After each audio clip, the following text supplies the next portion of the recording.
June 16, 2025. Ito yung unang araw na pumasok tayo this school year. Hindi pa okay yung ngipin ko dyan kasi kakabunod lang na wisdom tooth ko pero kailangan ko nang pumasok. Nagpahinga lang ako ng 3 araw pagkatapos kong bunutan ng ngipin pero kailangan ko na pumasok ng school. Ako si Bebe, isa akong public school teacher. Kapag tanto ko, 12 years na nga pala akong nagtuturo nito sa public school plus 2 years sa private.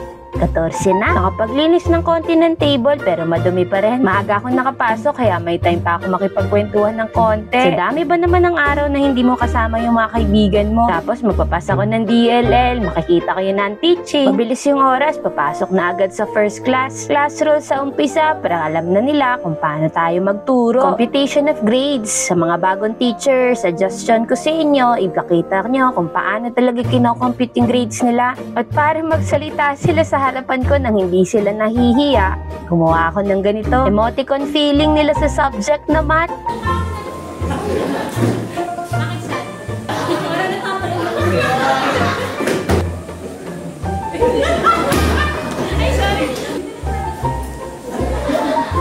Agalpak yarn. Masaya na agad sila sa unang araw pa lang.